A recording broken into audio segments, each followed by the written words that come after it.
Allahabad high court ने 2011 में एक फैसला दिया था जिसकी चर्चा मैं कर रहा हूं। दिल्ली में बहुत सारे टेलीविजन के लोग आए हैं लेकिन वो बता नहीं पा रहे हैं, वो कुरान शरीफ को गीता से जोड़ रहे हैं। इलाहाबाद हाई कोर्ट ने एक लंबी सुनवाई के बाद यह फैसला दिया कि गीता राष्ट्रीय ग्रंथ है। लंबी लंबी दाढ़ियां, छोटा भाई का पजामा, बड़े भाई का कुर्ता पहने, गोल टोपी लगाने वाले कुछ आ गए, कुछ वो मक्कार कन्वर्टेड ईसाई, नाम क्या है इनका, बिशप रामलाल, ये सब पहुंच गए इलाहाबाद हाई कोर्ट में। हाई कोर्ट के चीफ जस्टिस ने कहा बताइए, जो बेंच थी उन्होंने कहा बताइए इसमें धर्म क्या है। उसकी बड़ी पढ़ाई की, पूरा ट्रांसलेशन किया, न कोई क्रिश्चियन न कोई मुसलमान ये साबित कर पाया कि गीता कोई धार्मिक किताब है। उन्होंने कहा ये राष्ट्रीय ग्रंथ होना चाहिए। उसके बाद उन्होंने अपील नहीं की। उनको मालूम था कि अगर हम अपील करेंगे सुप्रीम कोर्ट में तो फिर देश के अंदर तो ये सब जगह लागू हो जाएगी। चुपचाप रहे, इलाहाबाद हाई कोर्ट के फैसले को चैलेंज नहीं किया। जस्टिस एसएन श्रीवास्तव ने जब यह फैसला दिया, यह बात अलग है कि उनको बाद में गार्ड मिले, उनके ऊपर कई हमले भी हुए और उनकी जान को खतरा रहा, लेकिन इलाहाबाद हाई कोर्ट के इस फैसले को मध्य प्रदेश सरकार ने माना और उनके यहां राष्ट्रीय ग्रंथ घोषित हो चुका है। लेकिन जो लोग आज कुरान शरीफ की गीता से तुलना करते हैं वो महामूर्ख हैं।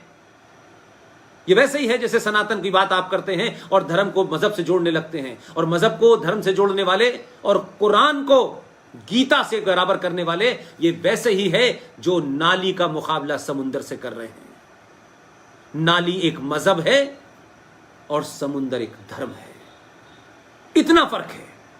इसलिए गीता किसी धार्मिक किताब का नाम नहीं है, किसी की धर्म किताब नहीं। उसमें धर्म के बारे में कोई, आपके कर्तव्यों के बारे में बताया गया है, आपको धर्म के बारे में, कि आपका धर्म क्या है। धर्म मीन्स आपकी ड्यूटी क्या है, आपका कर्तव्य क्या है, यह बताया गया उसमें। इनकी तरह नहीं बताया गया। पहला कलमा तैयब तय्यब पाक ला इलाहा इल्लल्लाह मोहम्मद रसूलुल्लाह, अल्लाह के सिवा किसी दूसरे की इबादत नहीं हो सकती। क्यों नहीं हो सकती भाई? आप कौन है? 1400 साल पहले आए, उससे पहले कोई नहीं था। कौन थे? इनसे पूछिए कि प्रॉफिट मोहम्मद साहब के अब्बा अम्मी का नाम क्या था, नाना दादी का नाम क्या था, वो क्या थे उससे पहले, क्या थे वो, पता है ना? हमको तो मालूम है कि काशी के मंदिर में क्या है, अयोध्या के मंदिर में क्या है, मथुरा के मंदिर में क्या है, काबे में क्या रखा है, बताएं।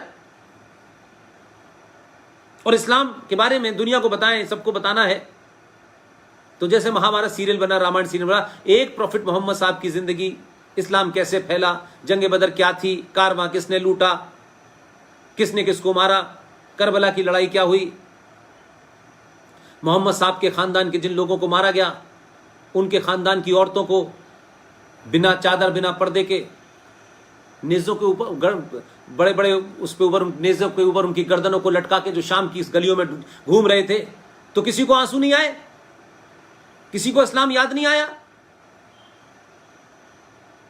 तो जो इस्लाम के सगे नहीं हुए, जो मोहम्मद के सगे नहीं हुए, वो हिंदू मुसलमान के भाई भाई की बात करने वाले लोग, वो लोग हैं, वो इस फिराक में बैठे हुए हैं कि जिस दिन मौका मिलेगा हम कश्मीर बना देंगे। इसलिए 500 कश्मीर बन चुके हैं। इस देश की सरकारें, इस देश के दलाल नेता, लाचार संगठन, चापलूस संगठनों की दुकान चलाने वाले लोगों के कारण इस देश में सनातन को आज ये स्थिति देखनी पड़ रही है।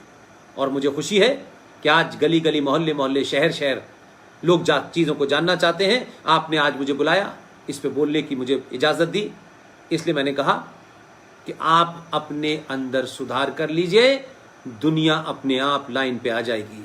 ये जिहादी आपसे इसलिए छेड़खानी कर रहे हैं कि उन्हें मालूम है कि आप में लालच भरा हुआ है।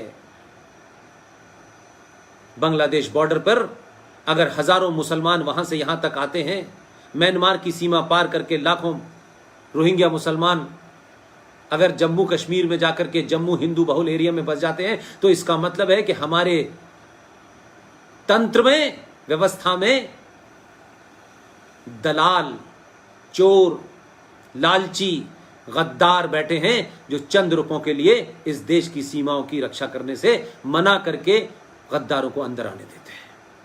ये बुरी लग सकती है किसी को, लगनी चाहिए और जोर से लगनी चाहिए। मैं किसी को खुश करने नहीं आया, मुझे किसी की लल्लो चप्पो नहीं करने। I am not interested